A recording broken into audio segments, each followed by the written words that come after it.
Hey everyone! Thank you for joining us for the next installation of our AI Apps and Agent Dev series brought to you by NVIDIA. My name's Anna. I'll be your producer for this session. I'm an event planner for Reactor, joining you from Redmond, Washington. Before we start, I do have some quick housekeeping. Please take a moment to read our code of conduct. We seek to provide a respectful environment for both our audience and presenters. While we absolutely encourage engagement in the chat, we ask that you please be mindful of your commentary, remain professional and on topic. Our session is recorded. It will be available to view on demand right here on the Reactor channel. With that, I'd love to turn it over to our presenters for today. Thank you both so much for joining. Great to be here. Thanks. Thank you, Anna. Yeah, I'll just introduce myself. My name is Brian Benz. I am a principal AI advocate for Microsoft, and I'm going to be doing the demo today and showing a little bit about how you can orchestrate agents to save a lot of time and reliability and money as well. And Don. And I'm Don Chenard, and I'm from NVIDIA. I'll be covering some of the concepts that you'll want to have clear in your mind so that you can understand what Brian's about to show you. And so, yeah, we're going to team up on this and pull you through it. I've already, I hope that you find it to be worth your while. I want to make sure that all the concepts are clear to you so that Brian can basically pull you through it. Great. Let's get started. Just going over the agenda real quick. So we're going to talk about how to orchestrate agents in this session. And to get started with that, we're going to talk about how Microsoft and NVIDIA work together, because we're actually demonstrating something that runs on a GPU, on an NVIDIA GPU. So we're going to talk about NVIDIA integrations on Azure, how you can actually work with NVIDIA's GPU infrastructure and our AI services on Microsoft Azure. And then Don's going to cover Nematron models, and I'm going to show you how to actually access some of those for free using a website that's out there. You can access them and use them without charge for dev test, and then of course deploy them later for production. And then we're going to talk about the control plane architecture, including the Foundry Agent Service, which is a relatively new Microsoft service through the Microsoft Foundry. And I'm going to show you how to use GPU agents on Azure Container Apps. So Azure Container Apps, if you think about it, it's sort of like grabbing a node on Kubernetes. And in this case, the node runs on a GPU, and you can scale it up. You can scale it down to 0 if you're not using it. So it's a great thing to use for dev tests and for playing around before you actually implement something in production. And the scenario I'm going to show you is a document processing scenario. I'll get into the details of that in a bit. But it's basically a multi-model pipeline using GPT-4o and NVIDIA Nemotron parser to handle orchestration and parsing of invoices. And I'll show you that in an end-to-end agent orchestration that I built. And we'll get into what exactly that agent does soon. And it's all available on GitHub, so you can download and play with it when we're done with the webinar. Yes, I've got a link at the end of the session here to share, and it's got everything on GitHub. Everything works and runs. There's a script for setting it up, and there's a script for running it. Excellent. Okay, so when you think of NVIDIA, you think, okay, they make the GPUs, and then you think, okay, and those are used in the Azure cloud, so that's all you needed to know. But there's more to the story.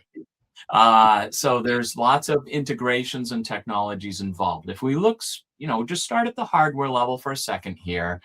NVIDIA has the, the GPUs, the old H100, H200, the latest sort of GB200 GPUs and things like that. If you happen, and so that's part of the platform, that when you're on Azure doing something, you're actually talking to those eventually. You're probably not using DGX Cloud because you're probably not using 100,000 GPUs to train a world-class model, but some people do, just not many. Then other things that are up there are the NVIDIA Omniverse, which is for digital twins and simulations, virtual environments where maybe robots can be trained or manufacturing facilities can be planned, and multiple vendors can come together and you can visualize all of that. That's super important. Now, the thing is that the model is going to get loaded onto a GPU, and the GPU has a certain amount of memory on it. But there's going to be a lot of GPUs involved, each with their own separate memory. So sometimes a GPU is going to find the access on board. That's great. But sometimes it's going to need to go into the memory of another GPU that's in the rack. Right, it's 72 GPUs in a rack. So when it goes to get into that other memory, it's a little longer call, right? And you go through NVLink with slightly more delay because it's not local, right there in your own SRAM, right? The HBM memory that everyone's talking about, right? It's in another GPU's HBM memory. So you got to go through NVLink and go over there and get it. Now, let's say you need to go to a GPU that's not even in your rack. It's not one of these 72 GPUs here. It's in the next rack over. Okay, now you're going to go through like either a Spectrum X Ethernet or an NVIDIA InfiniBand.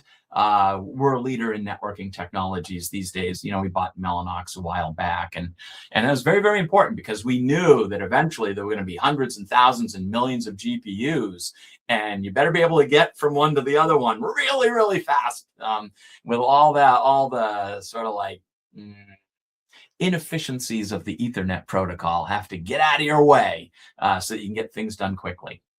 And then when it comes to confidential computing, we've always thought about that in terms of CPUs, but also with GPUs. You load a model down in there. Maybe you don't want people to be able to get to your weights and biases. Maybe those are like the crown jewels of your whole enterprise. So, confident. So we work very closely with Microsoft to make sure that everything's going to be as, confidential computing, right? It's a very, very high bar, serious business. And then when it comes to infrastructure, we developed a little thing called a NIM. A NIM is a container, a Docker container, and it's going to contain an AI model and everything you need to run it. So it's real easy then. If you want to stand up a model, I need this software and that software and then this version of that, and this, days go by and you're still trying to stand up a model. No. With NIM, you just grab the model in a NIM Docker container and go ahead and load it up. If it's small, you can run it on your local computer. If it's bigger, you better be running it up in the Azure cloud on something with some serious heft to it. Now, with those platforms in place, Microsoft, of course, uses those underlying technologies. Everything integrates into it. So when you're using, OpenAI service, right, the Azure OpenAI service, well, that runs on NV200s. And then Azure AI Foundry, you can see the different technology, right? ACA runs on our, can take advantage. Our GPUs can be used in applications that are running under Azure Container Apps. We're in there accelerating things like using our Rapids libraries. Databricks is able to rip through like ridiculously huge amounts of data in a cost-effective and timely way.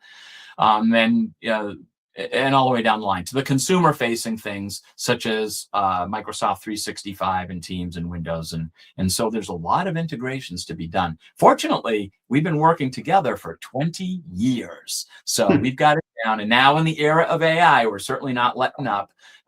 It's more and more tightly integrating and planning our roadmaps so that everything is the best it can be for you. Next slide. All right. Yeah, I just want to add one little thing there. I mean, people forget that Microsoft's been running OpenAI on their infrastructure since early days. So we've got a lot of experience using NVIDIA, running on Azure, and enabling OpenAI, one of the first large language models. So pretty cool stuff. Absolutely. And now we've got a lot of, but you don't always want a real big frontier large language model for everything.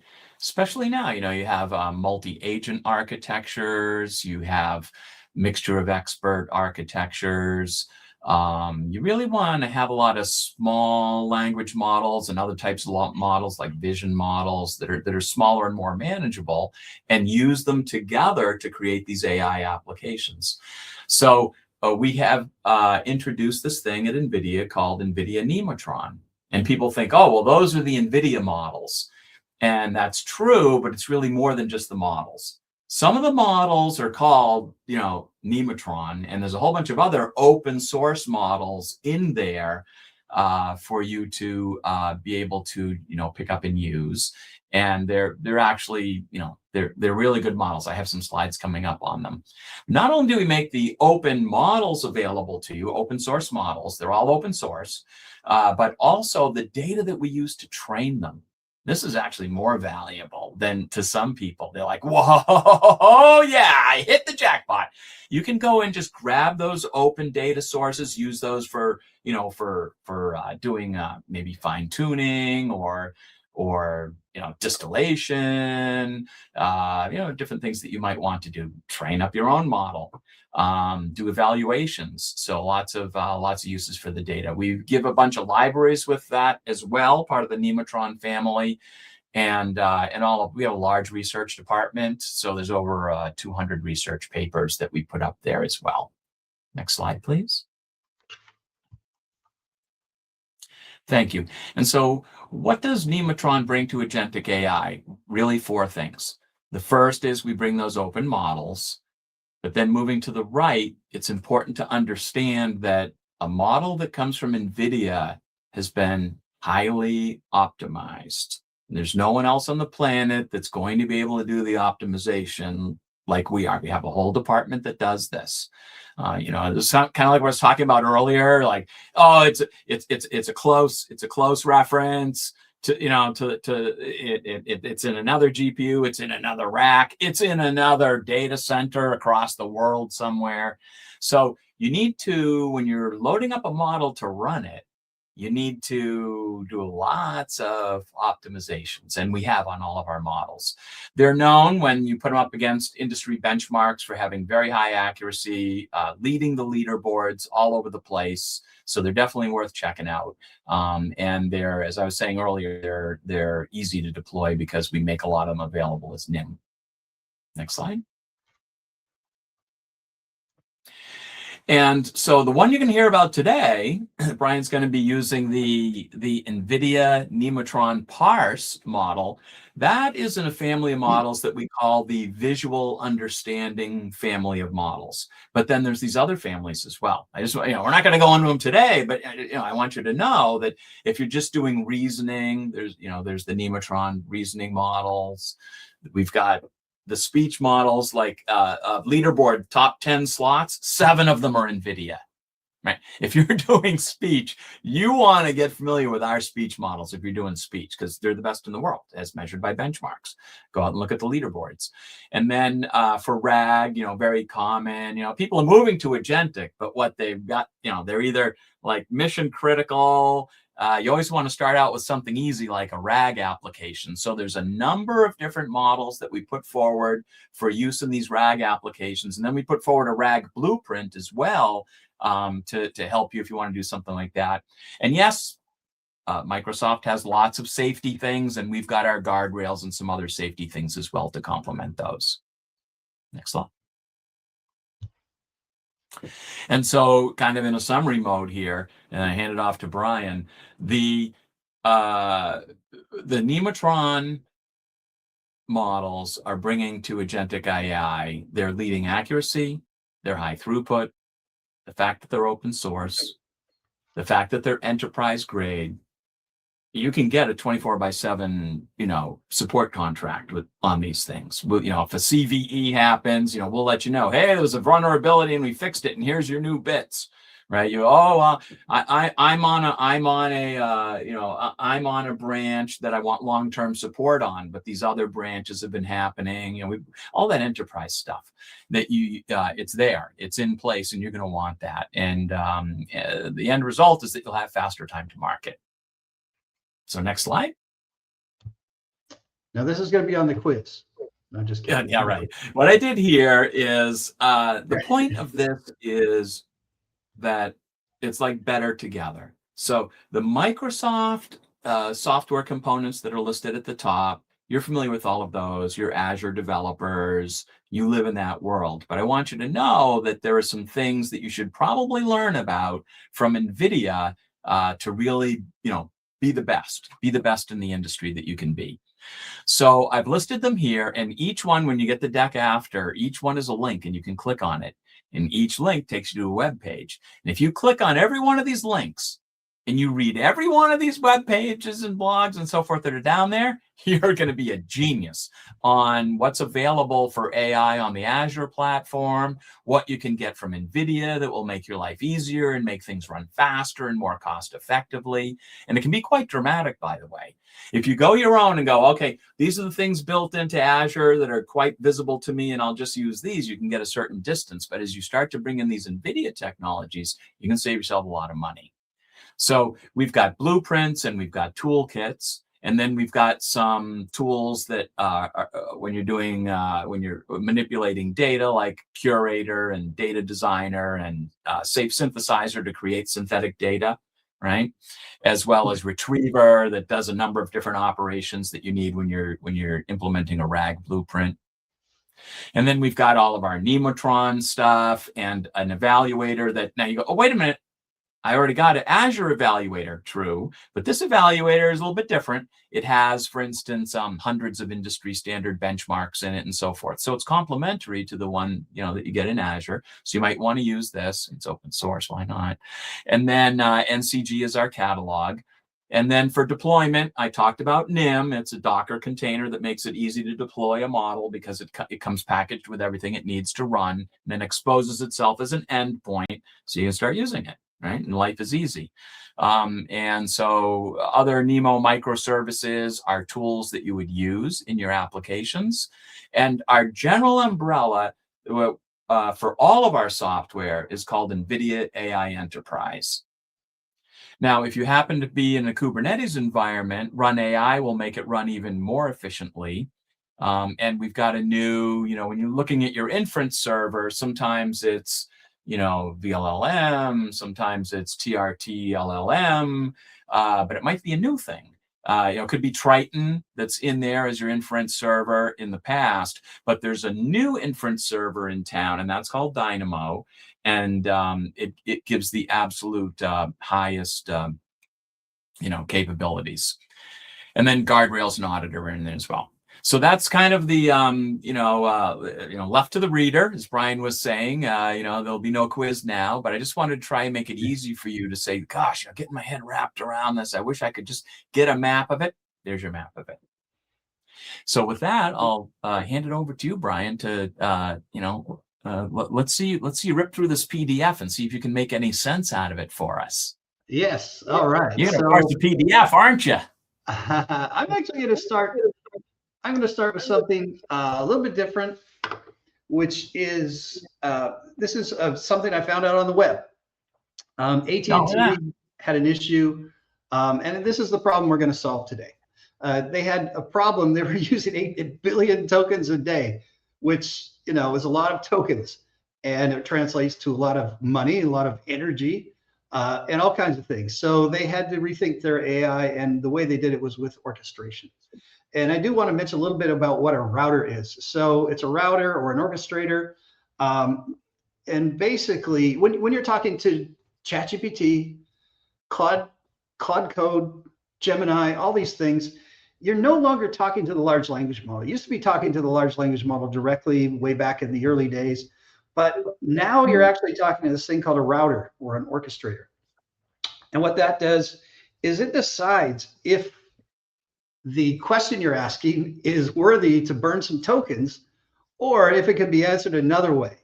For example, if I say, what's the weather in Los Angeles tomorrow? And I ask Gemini or something, it's not going to use Gemini's compute power. I mean, it's amazing to think that, yes, I have all the knowledge in the universe and you want to know what the weather's going to be like tomorrow. Fine. We don't want to upset AI, right? We'll all be working for us someday. So it's important that we that we are nice to it. Anyway, so the routers are really nice to our large language models. They decide, oh, okay, that's a weather inquiry.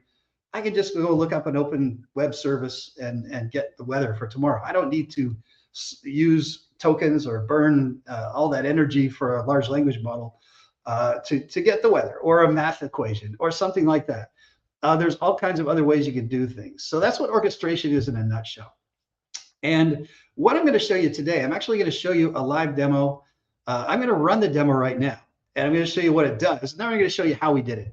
So basically what we've got is we've got a, let me just get to that.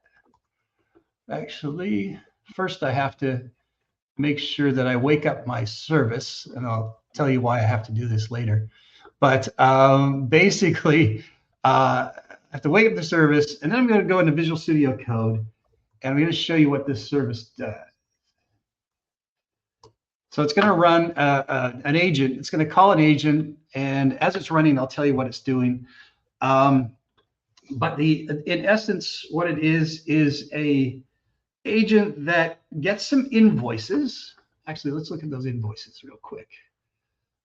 Sample data. So this is a sample invoice with an anomaly. Oh no, I opened this earlier. Just open it now. Okay, never mind. There's two invoices here, basically. There's two invoices. One has anomalies on it, and they're multi-page invoices. So what has to be done is our agent, our parser, has to scan this invoice, has to pull out the line items for the invoice, and has to figure out if this invoice has any problems with it. And then on top of that, we have an orchestrator. And the orchestrator actually, I'll just run it now. The orchestrator actually figures out if the file that we're looking at is a real invoice first. So it's checking the parser service health I mentioned a second ago, that I had to fire it up and make sure it's working first. And then, oh, okay. So let's try it again. Sometimes I have to run it twice. So what happens is what happens is this application scales down to 0 because it's running on a GPU. So I don't want to run the GPU all the time. It's fairly costly. So it scales down to 0 when I'm not using it. So now what it's doing is it's actually gone out and it's looked up, it's downloaded a PDF. It's converted the page to a PNG image because that's what NVIDIA Nemotron parser uses for image processing and OCR scanning. And then it sends each page to NVIDIA Nemotron Parse NIM API. And I'll explain why I'm using the API in a minute. And then it merges the results from all pages. But the first thing it does is the orchestrator figures out if this invoice is an invoice, if we're not wasting the parser's time on the GPU before we look at it. So it looked at it, it said, yeah, this is an invoice. I'll send this over to the parser. The parser extracted it successfully, and it looked to see what the line items are, and it looked for any anomalies. And it checked 3 rules. One is the total, the sum of the line items. The other one is there any weird pricing in there? Is it outside of the normal pricing for this particular product or service? And then is there any missing required fields? And it detected an anomaly here. An anomaly detected was there's a subtotal mismatch of $97, and there's also another anomaly, which is basically, if we go down here, it's running through the same process. This particular anomaly is the line items are $392, but the total is on the invoice is stated as $412. And there's another one here, which is the unit price for premium support is $250 instead of $42. So it checks for these things, and then it tells you, basically, it runs back to the processor, the orchestrator, and says, look at these things I found, and then theoretically reports them back to either the people who sent you the invoice or someone inside the organization that says, hey, have a look at this invoice. So the idea here is you could have thousands of invoices coming in a day, and you could have them processed with some kind of agent like we have here to decide, hey, is this an invoice that's being sent? Okay, it's a real invoice. We need to check it. Check the invoice against some rules, and then pass that information back to the orchestrator again and say, hey, are there any anomalies? What are we going to do with these anomalies? And basically that in a nutshell is the demo.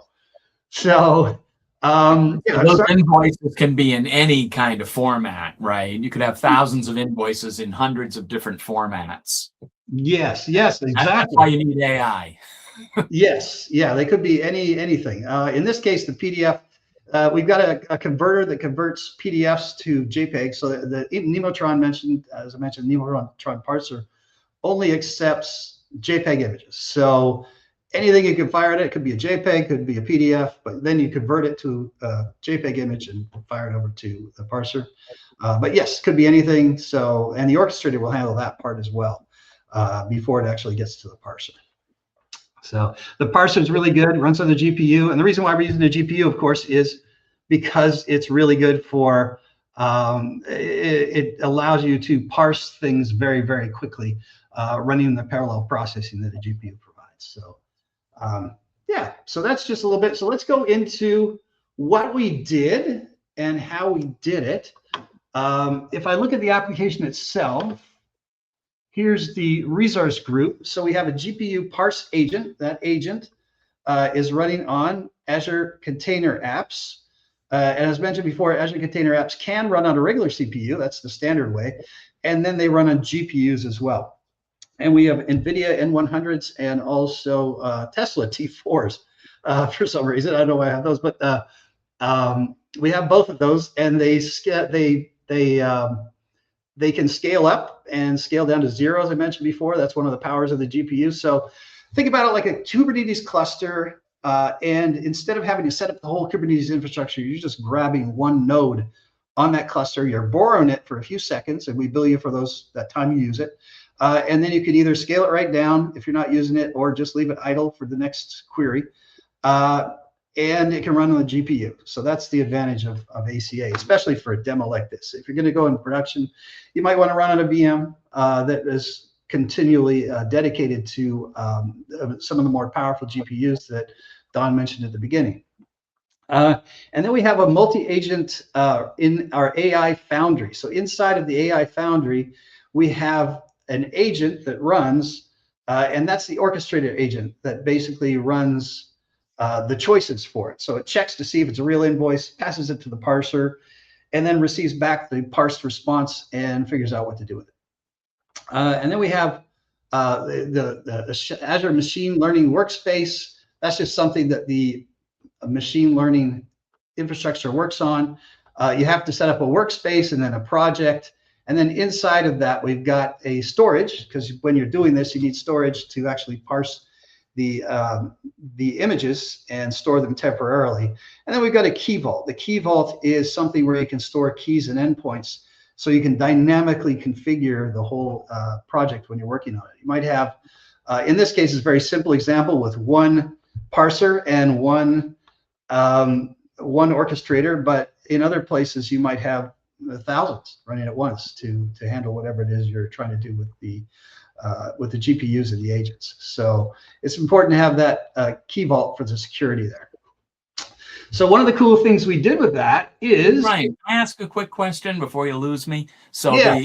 So we've got Microsoft Foundry Orchestrator, but I used to talk about the Semantic Kernel. Did that get renamed, or?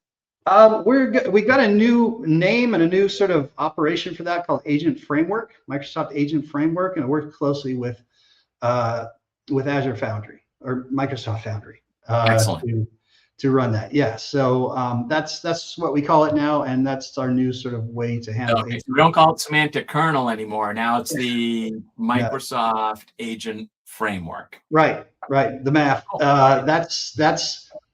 These things are changing so. I mean, really, let's face it. So it's hard to keep up, but yeah, that's our latest agent framework. And, there's just new capabilities that have to be added all the time. Agents weren't a thing when Semantic Kernel came out. So, it was more, chat bots and things like that. So we've evolved a little bit into the Microsoft Agent Framework, which has more dedicated services and resources for specifically running, securing, and scaling agents. So yes, good question. Thank you. Thanks. Okay, so that's a little bit.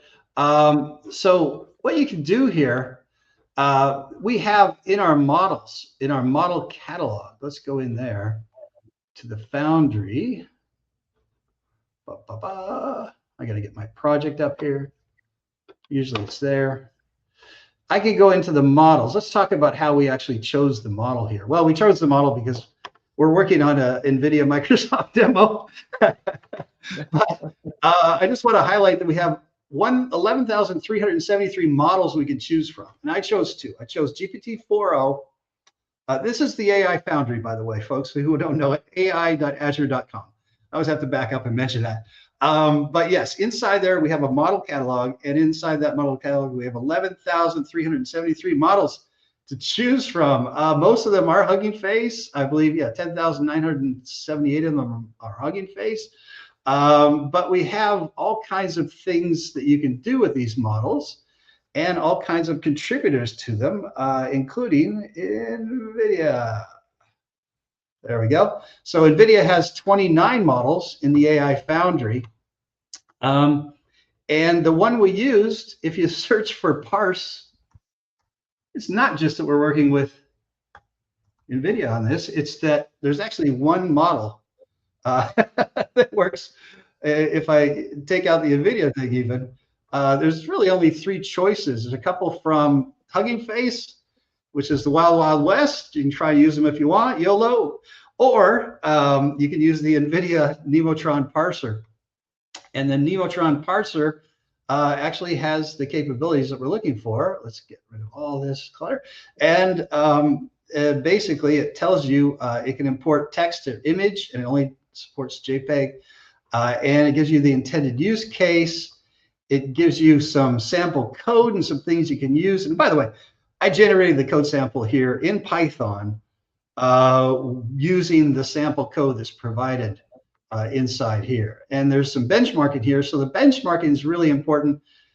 These are what you want to focus on for this particular use, the OCR benchmarks. But there's literally thousands of benchmarks to choose from.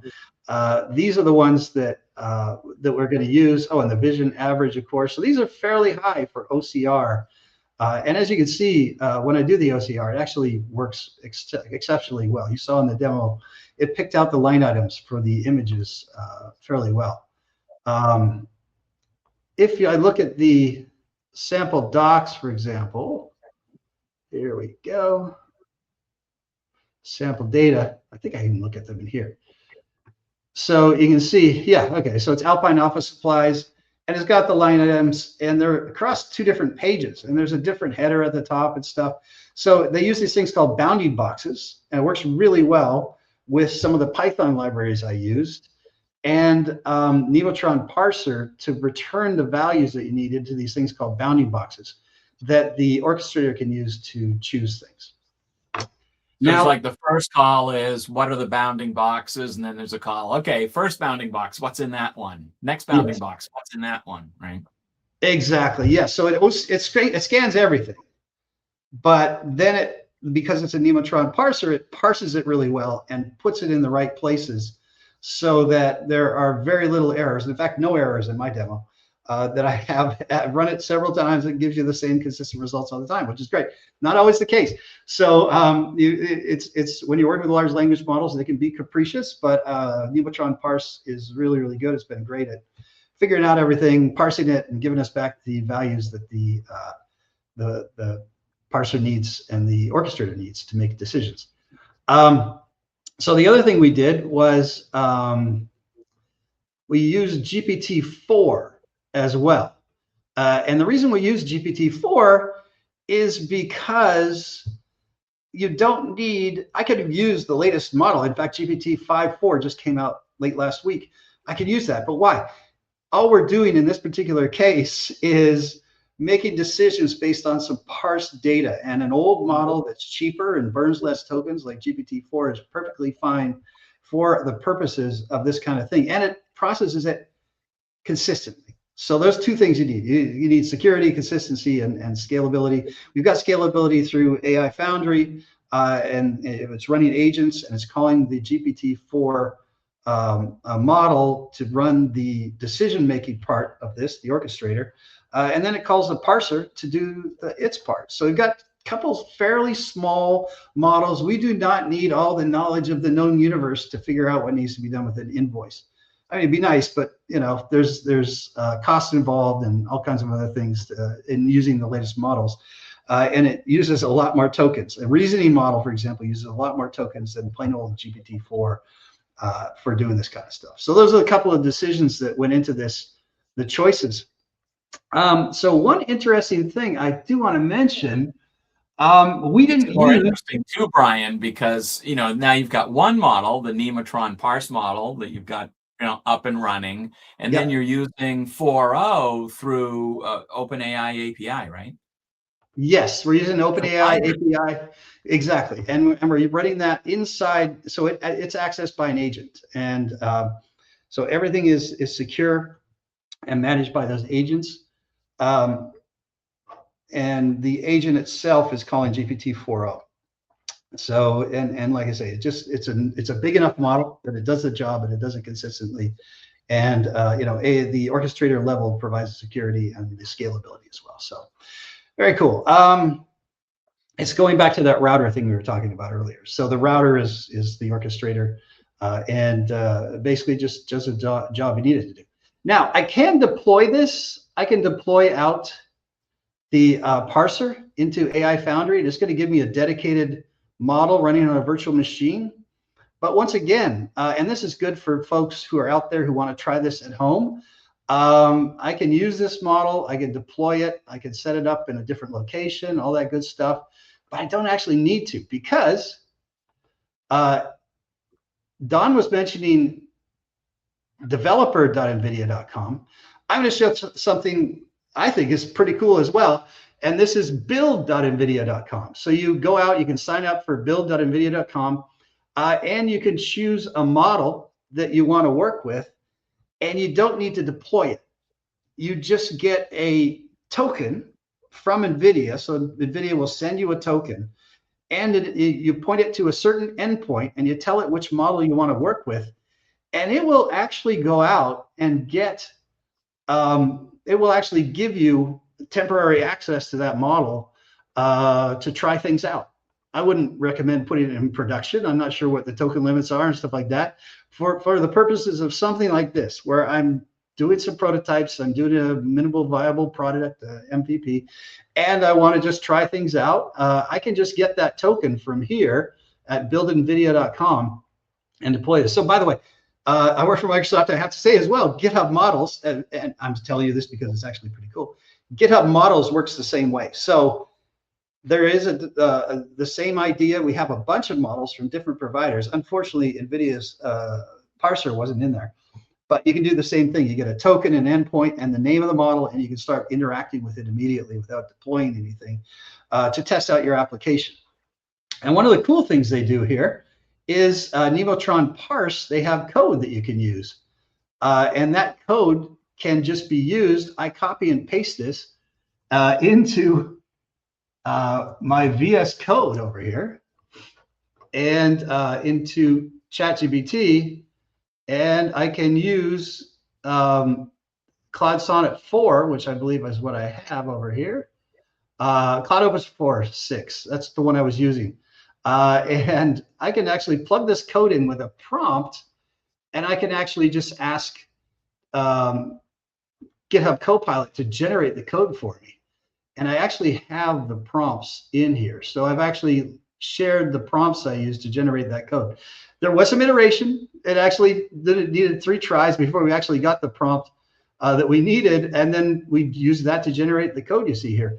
I am primarily a Java developer, but I was able to write this and build it in Python. And then I had it reviewed by some security agents that we have internally at Microsoft, and everything was fine. So yeah, you can get that out there. So anyway, I digress a bit, but you can actually use that in the build. And once you're ready to go with your application, all you need to do is change. You can deploy the Nematron out to Azure, and you change your token to a key, and you change your endpoint to the endpoint that will be provided when you deploy the model. And that's it. you're good to go. So you can actually deploy this, use the same code, run it on your production image of a Nematron parser inside of a virtual machine, or in this case, Azure Container Apps, to run your code. So that's kind of cool. So that, I think in a nutshell, that covers everything I want to show you there, but we'll go back to the slides now, and I'm going to talk to you about some of the decisions we made with that as well. So what other things to consider, aside from the models you're going to use and the code and how to generate it, and how to set up your orchestration level. We have to make sure that things are secure and that we are scalable as well. And that's what a control plane provides. So what breaks the scale if you got agents calling each other without access control? Well, anyone can call that agent, right? As long as they discover the endpoint. And clouds are notorious for having exposed endpoints from inexperienced developers, mostly that are hacked, basically. So people can start using your model. Someone else can set up a website in a business and start stealing your tokens, basically, with a model. You don't want that to happen. So you need to have a separation of control and execution. Make sure you've got security built in. And then you've got the GPU workloads is another challenge. So we use the ACA with the GPU capabilities instead of a virtual machine or Kubernetes with GPU, because those take a lot of infrastructure considerations and a lot of maintenance and basically overhead to have those working. And then you need to make sure that security policies are applied consistently, and that you have auditable, explainable agent decisions, and you have end-to-end observability across your agents and across your internal structures, including the parser inside of your ACA. So those are some of the things that you have are challenges, and that's why we chose the infrastructure we did. So the infrastructure itself, we put the security controls in. There are tokens between agents. They're scoped. So there's limits actually on how much can be requested per agent. So it's not burning through your GPUs and giving you a big bill at the end of the month. Because the actual parser is reaching out to the NVIDIA build.NVIDIA model, but your parsing is being done on the parser application. So it's actually taking those bounding boxes and breaking them down into something digestible inside of the GPU that you're running on. And then they have audit logging and request validation, making sure that whoever is accessing this GPU that you're running has access to it. It's not just a public IP address. And then you have observability. We have distributed tracing set up through Jaeger, but we also have other tools inside of Azure for doing that as well. And in this case, Jaeger was good enough because it's a demo, but then you might want to use some of our application monitoring tools for managing the end-to-end infrastructure management as well, and improving performance and things like that. You can find out where your bottlenecks are. And then we have the Foundry Agent Service, and the Agent Service provides its own built-in security. And that's what we use for our orchestration, routing, and implementing policies. And then we have the Nematron. In this case, we're using the Nematron parser actually to figure out actually we're using GPT-4 in this case. This slide's a little bit wrong, but GPT-4 to actually, we're using that to figure out the classification of the document. Is it an invoice? And then we're extracting things inside of that agent, and the parser is being used to provide whatever gets extracted. Yeah.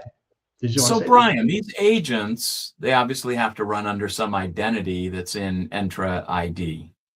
So do they take on the identity of the person that's using them, or do they take on the identity of some service account?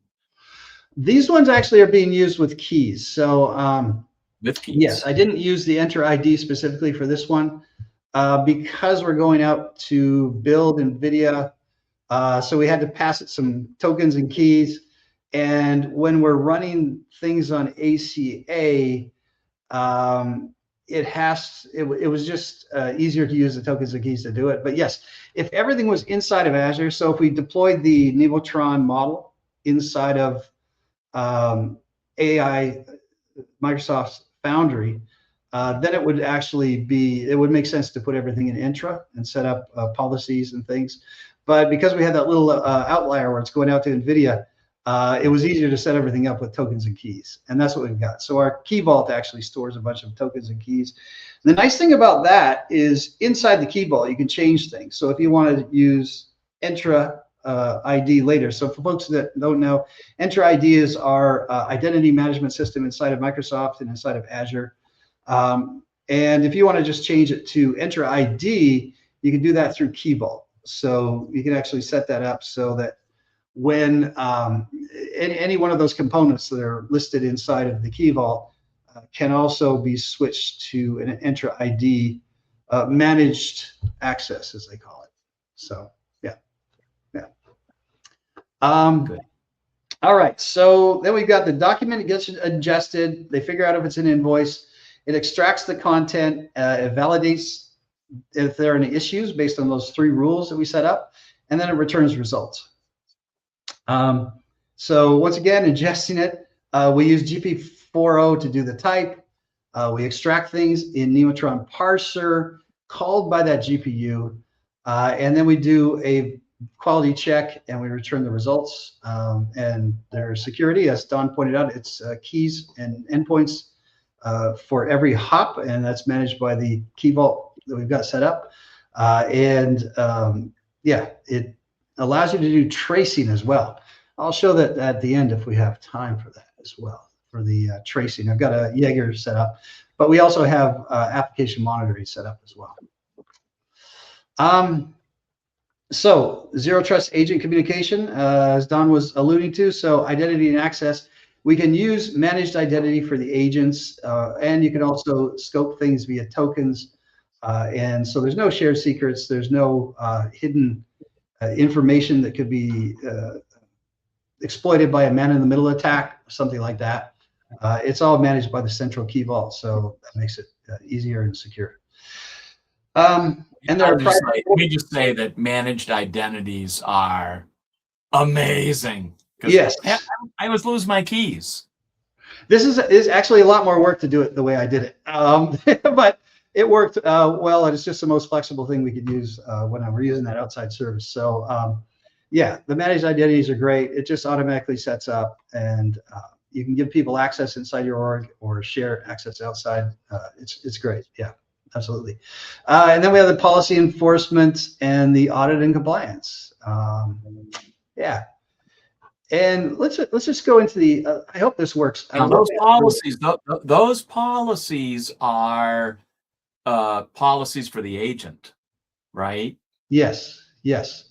Oh, yeah. Over here, policy enforcement. Yeah. So the agent itself, you can set up policies, and that really has to do with access control and scalability and things like that. So if the agent goes over a certain threshold for any one of the policies you set up, you can either have it automatically increase based on rules, or you can have it reviewed by someone to manage any outliers or any issues that keep coming up. So that's the idea. Same with audit and compliance. So you have audit trails and you have logging that's immutable, and the whole idea here is you have compliance for regulations that you may or may not need. In this case, it's an invoice system, so yeah, there might be still issues that come up that you need to focus on for compliance and things like that, even with invoices. Yeah, and then the observability. So we have end-to-end agent monitoring. I think I have I'll show you what I've got. Just a moment. Here we are. Let's have a look at Jaeger. See if we've got anything else happening. Orchestrator. There we go. So the orchestrator is what's actually working right now.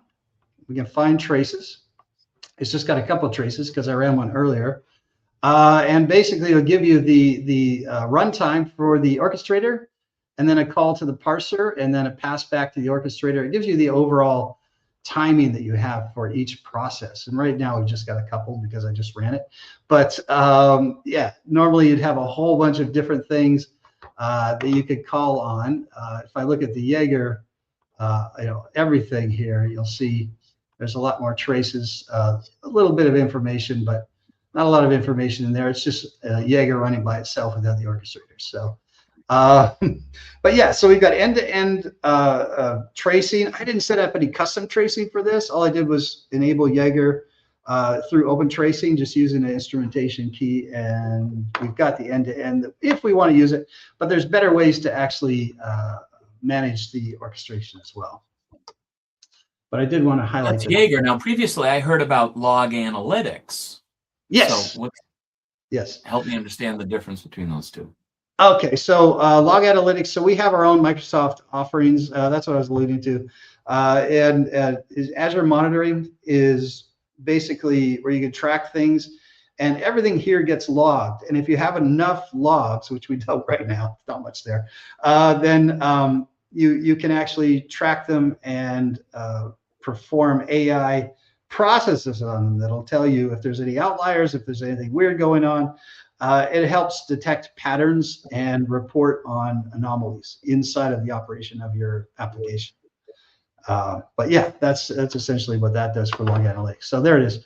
So Azure Monitor as a centralized metrics and alerts, application insights is a lot like Jaeger. You give it an instrumentation key and it will track things from end to end at the spots you want to be tracked. You can actually set breakpoints and things.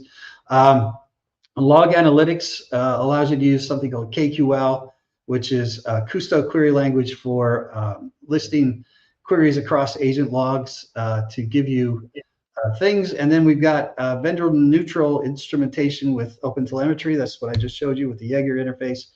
And we've got real-time agent health views as well. So each one of the performance tools that we have, you can build in. You can go into Azure and you can see the performance of each of the components as well.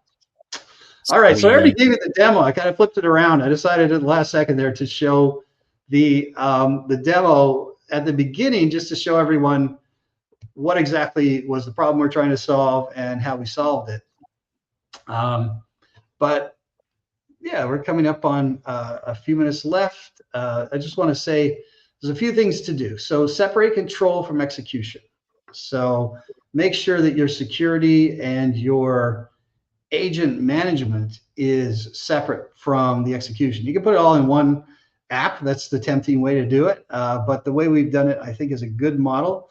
It allows you to have the orchestrator that basically manages things and decides whether or not it wants to engage your GPUs and your parser if this is a legitimate model.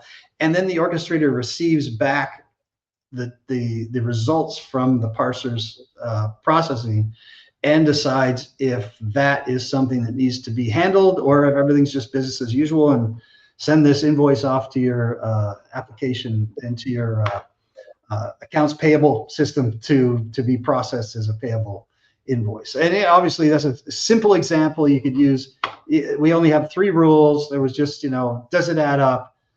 Is any outlying? Are there any outliers? And the minimum information for billing on the invoice. But a typical organization might have hundreds or thousands of rules to apply to each invoice. So it takes away a lot of the manual processing, and it's reliable and secure. So that's kind of nice. And you can use open models, and that gives you the production quality. As I mentioned before, you don't need to use the latest model all the time. It's great to do that if you're doing things like when I'm generating code. I want to use the latest model, and I'm using Cloud Opus 4.6. And by the way, that's a good thing to mention. We have all of the latest models available in VS Code. There's all this talk about one model eating another model's lunch, et cetera, et cetera. We have them all. We work with all these vendors and all these model providers to make sure that our models, that our experience for our developers is the best it can be. So GitHub Copilot always has the latest models in it for generating code, but you don't need that for this agent. For this agent, you're really just policy, because in the world of AI, Like we get this all the time. Like we're on the top of the leaderboard, and then the next day it's like we're not anymore. Right? Like, did you enjoy it for 24 hours? Was it fun being king of the hill for Exactly. Whoever the latest popular models are not going to be the latest popular models in a year. People will figure out how to do something better, and that's kind of the way it is. Rapidly evolving. It changes so fast. You're great. Example of the semantic kernel versus the Microsoft Agent Framework is a great example. I mean, it's you blink and you miss it. It's gone. It's next is the next one is available. So, and that's us adapting to the marketplace as quickly as we can. So, if you have a new model you've heard about, it's cool. Go into GitHub Copilot if you have an account, and sign up if you don't, and just check your models. You probably have it already in GitHub Copilot. You can try it out, and if you don't like that one, you can switch back to the one you were using before. So, that's why it's important to understand the NIM. Right, we expose it as an open AI and open API compatible endpoint. Right, that way you can swap them around without too much trouble. Yeah, that's a good point. We have a couple of minutes left. Let me show that real quick. That is an excellent point. Just as we're going through this, let's go into the Foundry, and if I choose GPT 4.0, oops, GPT, come